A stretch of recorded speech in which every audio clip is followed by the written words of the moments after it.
couple of years ago, I went to New York City to attend a conference for endangered scholars from around the world. I arrived to Penn Station on a train and took an Uber. Trains always make me motion sick, plus the Uber driver was super talkative. He had some kind of a Middle Eastern accent, and I had an accent. So he asked, where are you from? I said, Russia. He said, oh, Russia, I like Putin. Very strong leader. This often happens with immigrant taxi drivers. They praise Putin as kind of a compliment to me as a Russian. And I wanted to ask him where is he from, quickly Google his country's leader and say, oh, thank you, I like your dictator too. I was sure he didn't appreciate his dictator's enemies falling out of high-rise buildings and dying from food poisoning or shooting themselves twice in the head. But I didn't say anything. I kind of needed a nap, but didn't have time, so at the hotel, I decided to take a shower. It was Marriott, so in the bathroom, I found cucumber shampoo and cucumber conditioner and cucumber soap. Then I dressed and went to the conference smelling like a cucumber. But I didn't feel cool as a cucumber. I felt a little bit paranoid, actually. The organizers of the conference was this Scholar Rescue Fund, which helps endangered scholars from authoritarian countries. And they paid for the hotel, for the train, but more importantly, they were very thorough with security issues because the scholars they rescued could be endangered.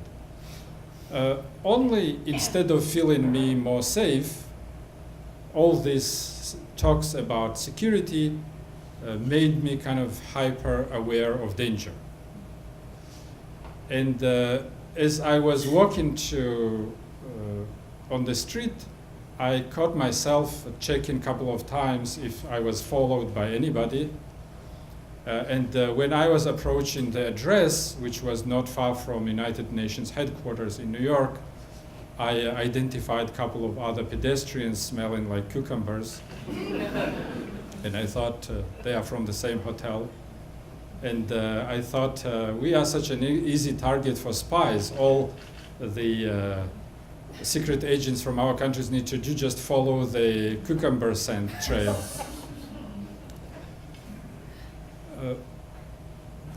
There were many scholars from many different countries at the conference, and there was one more scholar from Russia besides me. A very attractive young woman, Natalia Romanova. And at some point, our eyes met across the room, and she smiled at me. And I remember the song, "That Russian girl is making eyes at me. I'm sure she's working for the KGB."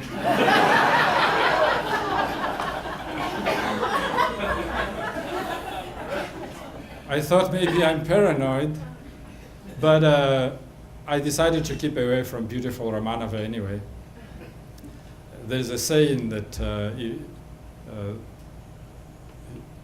if you're paranoid, doesn't mean they aren't there to get you. So I can't share much about what was going on at this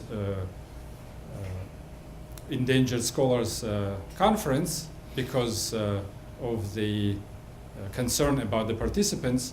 I will only say that the conference was a big success, especially everybody praised shrimps during the reception.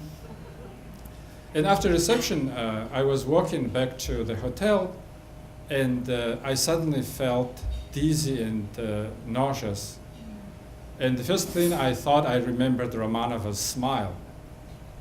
And I thought, could it be that I got poisoned?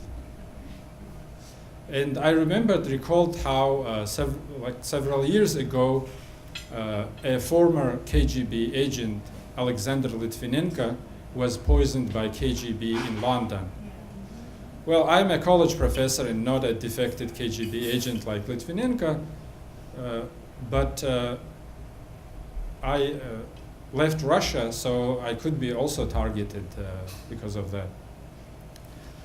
At the hotel bar, I was supposed to meet this man called Aslan.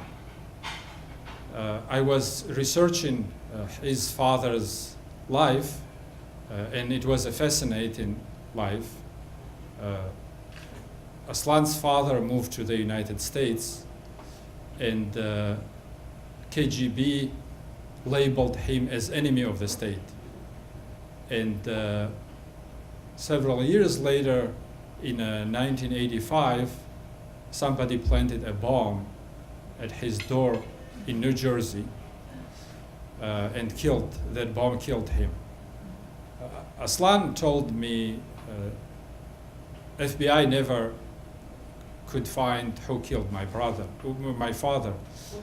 And I said, it could be KGB.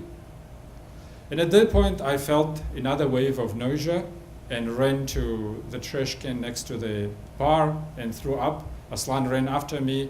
He gave me a napkin, and I remembered how I read that Alexander Litvinenko made himself vomit in order to empty his stomach after he was poisoned. And I told myself, vomit like Litvinenko. Aslan took me to the emergency room, and I didn't want to sound paranoid to the doctor, so I only said, I think I'm food poisoned. And I noticed that my new friend shoot a strange look at me. So the doctor examined me and said, the good news is you are not food poisoned. I said, is there a bad news? Because I feel, after vomiting, I feel nauseous. She said, you're nauseous not because you vomited, but you vomited because you're nauseous. Have you been diagnosed with vertigo before? I said no. So she explained vertigo is this issue with the balance, with sense of balance, and certain head movements can trigger it and cause dizziness. I said, well, I arrived on a train earlier, and trains always make me dizzy. She said, that could be it. So you need some rest. You just need some rest. Then Aslan took me back to the hotel, and I actually couldn't believe how a nice man he was, spending all his time with me. It was past 3 a.m. when we went back, and